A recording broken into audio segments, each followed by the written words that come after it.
Welcome back, season 2. Season 2? Well, I mean, I feel like we just decided that last time. That's fair. I love 6 it. episodes, done. Dusted. Wow, we're in a Thank spin you class to with JD. all 5 of you who watched Maybe this and 10. supported us. Episode 1 had at least 10. And 9 of them were our closest family and friends. I paid a few. And I think that's great. Although I don't want to invest that much just yet. Let's wait till. That's fair. That's fair. It's a whole thing. No, I'm excited. I feel so we got our first 6 done. We were really not behind, but we really needed to film all of those, edit them, and then get them out just to be holy shit, we're doing it. Yeah. So I'm excited we need to hold ourselves more accountable because as we said before, last time we didn't really get here. But we needed time to figure out the editing piece, how we wanted to launch it, social media. We needed to take some time. Yeah, absolutely. But we did it. And now I'm excited to be back and to post stuff that's more in real time. Obviously, Agreed. It's not going to be a tomorrow real time. We have. This isn't our day job. Correct. Speaking of jobs, we have a lot of new things I feel that's happened since the last episode, which we filmed in early February. Yeah. That's why I guess you are saying season 2 of what this is. That's fair. Yeah, but that's fair. What's nice of us is we're only going to give them a week gap. That's so nice. Right. You're welcome because you were going to miss us. Comes out, I'm and see you in 9 months. I'm devastated.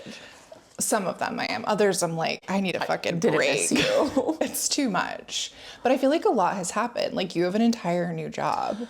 I do. I didn't know we were going to talk about that today, but here we are. I mean, high level. I'm not asking you to give me a play-by-play of what it is, but that's a big life change. Yeah, it's funny because when we first started talking about this, we were talking about how corporate, no, let's remove ourselves from this, and how important it was to start this space because this is what fills our cup and gets us excited and energized. And here I am with a new corporate job. Listen, I think that corporate is hard and it's just changed, but I feel it also is a means to us being able to do things that we're very good at and providing a great life for our families. So I feel it's not no, it's just that assessment of is this still what I want to be doing? And you're just, trying something new at a new place. Cut.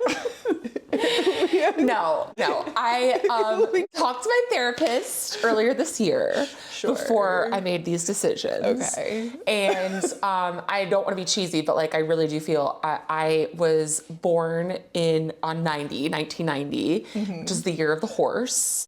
So I am a horse, and this is the year of the horse, and I really do believe in what's happening in my life, and whatever. If that's what I needed to propel myself to get off. I'm spiritually with you on this. I'm giggling because I was just watching some old episodes of The Housewives of New Jersey. Oh, love them. And Joe Giudice is oh, you mean Melissa, horsey face? And I was whatever. If I could be compared to Melissa Gorga, love my life. She still looks She's fabulous. I know. Yeah. Her kids are in college and she looks like she's in college with them. I know. I said, Antonia, you're a lucky gal. I know. Your mom, chef's kiss. Even Joe Gorga looks great. I think so as well. They're also happy. They have a very they seem happy. Yeah. Genuinely. I mean, as much as one can see for their social media presence. Fair, right. Fair, whatever. Fair. They're not divorced. Well, and sure. And that's, I think in reality, saying something. That's really something. But no, that's in personal worlds, that's saying something. Yeah, that is true. But I mean, a new job is a big life altercation, and you've been in it for not 2 months, a little over a month and a half. Yeah, a month and a half. So we're just adjusting. I'm tired. Well, and sure. Tired. We're also aging, I feel yeah, it's not the same. I didn't realize how much starting over stressed me out, and if you reminded me so many times. You're you just have to remember you know what you're doing and you're good at what you're doing, but you're not going to know this place, and you're not going to know the people and the systems, and I am really awful at starting from ground zero and being a beginner at anything. I just don't enjoy myself. So uncomfortable. And if I don't get it within the first couple tries, then it's not for me, you know? The number of times I'm like, I'm a moron. And it's like, no, you really aren't. It's like your first time doing I'm this. like, no, I'm literally a moron. Like, this isn't clicking. You just feel dumb. Yeah. And I don't like that. And I've felt really like uncomfy the last 6 weeks. It's that eldest daughter shit where it's just like, I'm not perfect at this. No. And I have to ask a lot of questions and like that feels weird. I think that I needed to do this to get outside my comfort zone though. I was getting too comfortable and complacent where I was at before, not just at my job, but I think in life. Like when I'm not busy and just like going through the motions of life, I feel like I'm lazy in all other aspects, if that makes sense. it seems like that's something to discuss with your therapist. No, absolutely. I'll put it up. There's a lot of other topics to cover first. I feel that's like some eldest daughter shit where it's just like, if I'm not productive in like the utmost sense, like I'm nothing. Yeah. It's just that ability to like, it's okay to just chill. Like the chill factor is like not something we do well. No, it doesn't exist for me. But like, and I get that. I think that we need to learn to be okay with just like the nothing of what life is. Sorry, this keeps tickling me. But for me, I think I was just getting lazy in all aspects, not bored, lazy. Mm-hmm. Does that make sense? Yeah, I just disagree. Okay. I think that I think you were just getting comfortable, but I don't think you were getting lazy. You were still like busting your ass, working random APAC hours, going to the gym, showing up and being a good dog mom, wife, all the things. So I feel like that's incorrect. Maybe. I don't know. Yeah, I would push that one up a few notches with your therapist. Keep hitting this. It's fine. This is our makeshift set. Anyway, so we have some new stuff going on in life, which is exciting. The biggest new thing that I wanted to discuss is the Real Housewives of Rhode Island, because that is filling my cup. I don't know if it's because I grew up there and I like spent basically every summer in Rhode Island. That's like your home. They all look the same. All of them. So I'm like actually Dolores. Like they all really look embarrassed like and sad. You haven't watched it? I haven't watched one episode. This speaks to the life that I'm feeling living right now. So good about myself right now. Like, remember like episode 2 where you're like, I know you're not gonna know anything about anyone. I'm like, okay, well, I know you're not gonna know anything about anyone. You're not the first person that's talked to me about this. Like everybody has come to me and like wanted to have a full debrief on the first couple episodes, and I am not one lick in. Mm-hmm. Emily actually brought it up this week during my therapy tell her session. To refocus on the laziness. Emily, we've got other things to She was worry shocked. about. She's like, wow, that speaks to like where you're at right now and how busy you are. I'm You're like, that's correct. the first thing that I do is watch Real Housewives when I'm not busy. But you probably have a lot to catch up on. Like it's easier for me because I'm only watching like 2. Yeah, you don't have a lot of shows. First of all, I have a lot of shows, just not the Real Housewives. What other shows are you watching? That's a great question. I do watch. I do. There we go. Call me back next I do episode, watch guys. other shows. Friends and Neighbors, Rooster. We're watching right now. Are you not done? Summer. You told me about Rooster, and we're done. I mean, I'm caught up. Oh, is the season over? I think so. Oh, then I'm caught up as well. That was cute. It was like a cute little. It's like a nice little diddly. Yeah. Give me like Ted Lasso vibes. I could see that. Just like light. Not as wholesome. No. But like I liked it. Still similar. Yeah. Vibes. I'm just like blown away by that information that you haven't watched it. And I hope Tell me all the things. by our next episode. Who do we like? Who do we not like? No, I don't want to get into it unless you've seen it. Like I need you to have a clean slate and then you can come back to me. So by the next episode, I expect that you'll know. That's fair. That's absolutely fair. I think so. I plan to watch it this weekend because so many people brought it up at this point that like it's giving Jersey in some ways. I know. I'm pretty into it. Is Jersey ever coming back? And is Dolores on this one? She's like a friend. Okay. But she looks like 3 of them are like fucking triplets. I'm like, who are you people? Shouldn't they have like had some conversations in casting about this? I don't want to get confused with each person. I think if you're the right fit, it doesn't really matter what you look like. Yeah, I guess that's true. You know? Anyway, that was my biggest thing. So I'm so filled sad. with regret that you couldn't offer anything to that, but whatever. No, the thing I want to talk about today, it's kind of dark, and I almost was like, should I tell you before? Because also for Fuck, like, oh my God. no, we'll pivot accordingly. It's kind of dark. It's like a little bit dark. It'll be funny to us, but like it's like dark Not in to the real normal world. people. But I think for context, like the first season we were kind of figuring out like how we wanted to structure these, and we may very well revamp this again.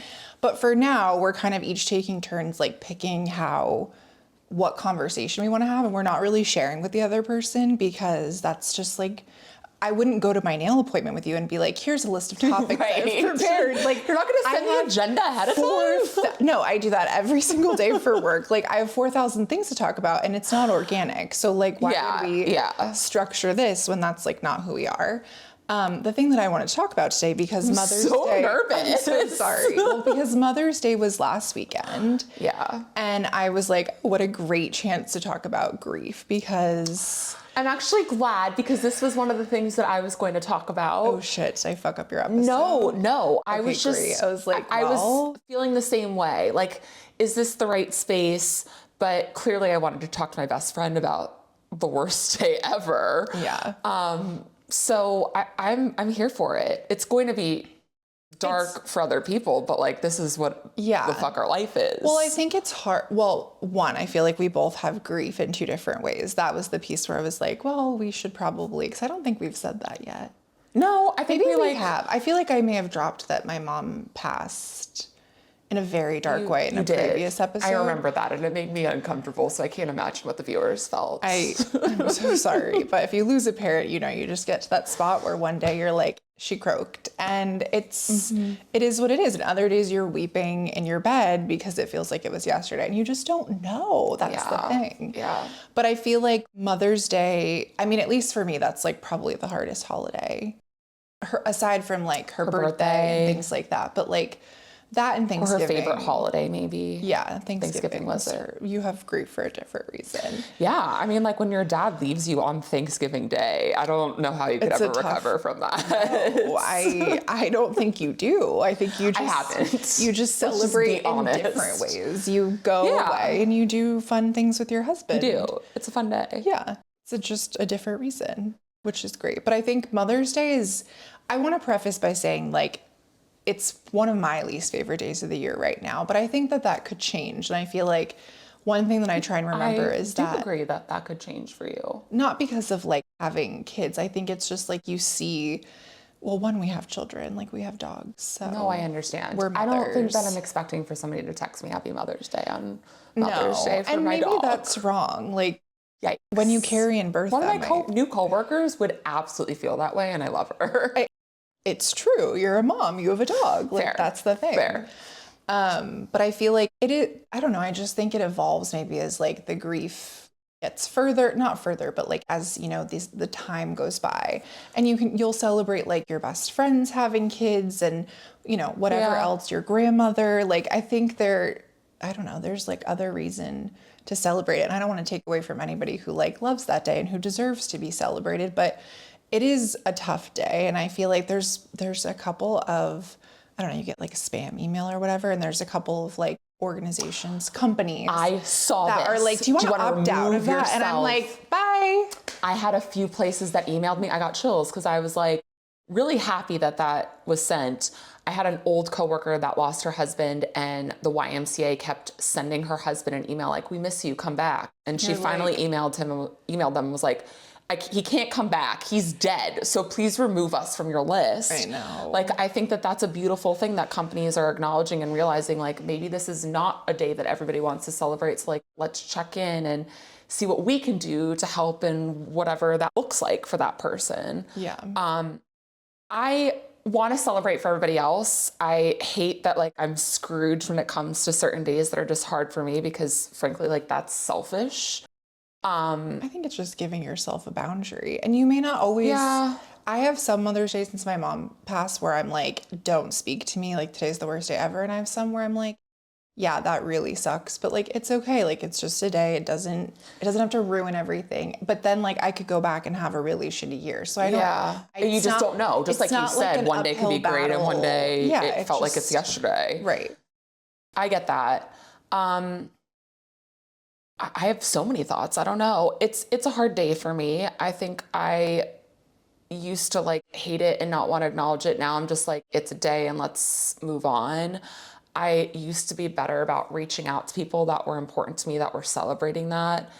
The last couple years, I haven't been good at reaching out to anybody. I've just kind of like been in my own little space. I have called my mother-in-law every year. Like I've sent her something. I don't know if she understands the depth of how hard it is for me, and maybe she takes that a little bit personally.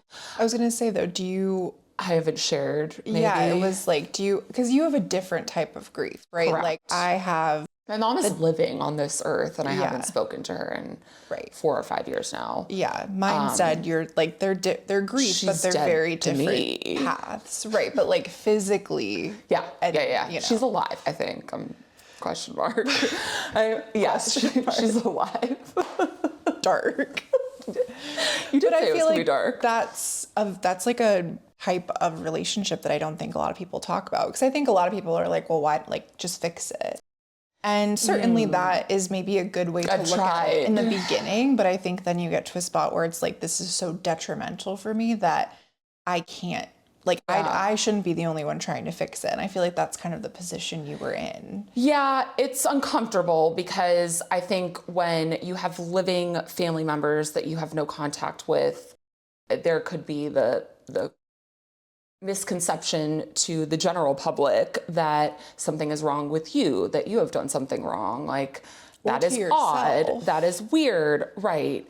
I tried to join a group therapy. Remember that time? That was sweet. It was a really good effort though. I tried to find people that were experiencing this. So I have friends of mine that maybe have like a not so great relationship with their mom, or like the best of relationships with their mom, or have unfortunately lost their mom here on this earth. I do not have anybody in my life that has a mom that is alive that they have not spoken to for several years. So I thought maybe going to like a group therapy session would help. And wow, was I fucking wrong? They made it so much worse. They weren't no contact. They were all like tough relationships. Ooh, things are hard. Yeah. But not like my mom doesn't know I'm married, or like my mom hasn't called me on my birthday the last 5 years. Yeah. So I think it made it harder for me, because then it was even more glaringly obvious, like, wow, I'm so fucking abnormal that nobody knows what this feels like. I think I'm since have recovered from that really awful group therapy experience and am in a really good spot to talk about this. This is why you probably were like, we could talk about this today, because Ariel is safe 3 now. years ago when we were in the shit, car no. and you were seeing red, I wouldn't have been like, and let's bring this up as a topic for our podcast. But I guess this is one of the reasons why we like this space, right? Because I hope that by sharing my own story that other people might relate and like want to reach out, or I can give my own experience and help them along in their journey if they're like newer into it. I tried multiple times to fix my relationship and my relationship with my mom. I unfortunately have no contact with my entire family. I haven't talked to my dad in 20 plus years, and my siblings now for a couple, but I think that I am the one in the in my familial relationship that speaks the truth and sees things that are going on. And my mom, unfortunately, has a problem with abusive men. She's married and had children with them, and then got into another relationship with one. And I just really couldn't have a relationship with her, and seeing how that affected like her health and her well-being and your health and your well-being. I mean, you were really parentified at such a young age, which I unfortunately think for the oldest kid, that's like a very normal thing. But I think the way that you were parentified, it was like a whole other level of that, because you really were like the second parent, right? Like usually you've got that like oldest son, oldest daughter type situation where you're like, okay, you watch the kids. You're like a default of a lot of things where like you were always the built-in babysitter. Oh, for sure. That's why my brothers had a song singing "You're Not the Boss of Me" on repeat. And I was like, well, if I'm in charge of you, then I am. Like, next time I see them, I want to hear this song. it literally was just "You're Not the Boss of Me" repeated in this little diddly that they came up with. I could see my brother and sister doing that too.